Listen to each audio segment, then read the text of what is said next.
কিভাবে আসলে এই সম্ভাবনার দ্বার উন্মোচন হবে এই গ্রামীণ অর্থনীতিকে সামনে রেখে, যেহেতু আমরা দেখছি যে ডক্টর মোহাম্মদ ইউনূস উনি এই সেক্টর নিয়ে দীর্ঘ সময় কাজ করছেন, এখন উনি ইন্টার্ম গভর্নমেন্টের সাথে আছেন, তো সেই জায়গা থেকে মানে আপনারা কিভাবে কাজ করছেন আর কিভাবে আসলে সহযোগিতা চাচ্ছেন?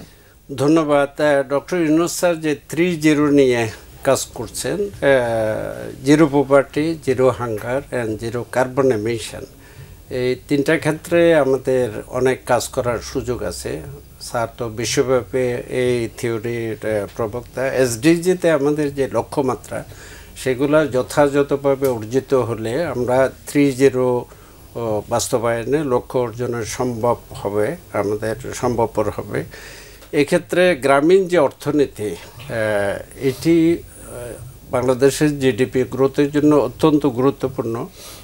একটি গুরুত্বপূর্ণ বিষয় হলো আমাদের মানব সম্পদ উন্নয়ন, কারিগরি এবং বৃত্তিমূলক শিক্ষার মাধ্যমে মানব সম্পদের উন্নয়ন সম্ভবপর হবে। আমাদের যে ডেমোগ্রাফিক ডিভিডেন্ড, যেটা জনমিতিক যে সুবিধা, আমাদের জনসংখ্যার বিশাল অংশ তরুণ, যাদেরকে অতি সহজে প্রশিক্ষণ দিলে, বৃত্তিমূলক শিক্ষা দিলে, কারিগরি শিক্ষা দিলে তারা অতি শীঘ্রই এই শিক্ষা গ্রহণ করতে পারে এবং আমাদের মানব সম্পদের উন্নয়ন হবে। দেশে বিদেশে শোভন কর্মসংস্থানের ব্যবস্থা করা যাবে। পল্লীকর্ম সহায়ক ফাউন্ডেশন 1972 সাল থেকেই এদেশে কারিগরি এবং বৃত্তিমূলক শিক্ষার ব্যবস্থা করে আসছে।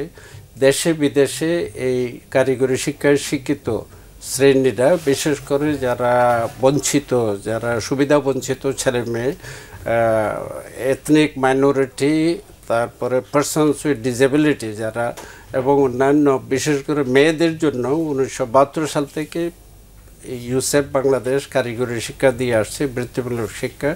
সম্প্রতি আমরা আমাদের প্রশিক্ষিত ছেলে মেয়েদেরকে 40টি ট্রেড কোর্স আছে ইউসেফ বাংলাদেশে, কারিগরি শিক্ষার জন্য, বৃত্তিমূলক শিক্ষার জন্য। পলিটেকনিক ছাড়াও কারিগরি শিক্ষার জন্য আমাদের স্কুল আছে, কারিগরি বিদ্যালয়, যারা এসএসসি ভোকেশনাল দিয়ে থাকে। আর প্রশিক্ষণ শর্ট কোর্স যারা ট্রেনিং, তাদেরকে আমরা বিভিন্ন দেশেও বাইরেও পাঠাচ্ছি বয়সেলের মাধ্যমে।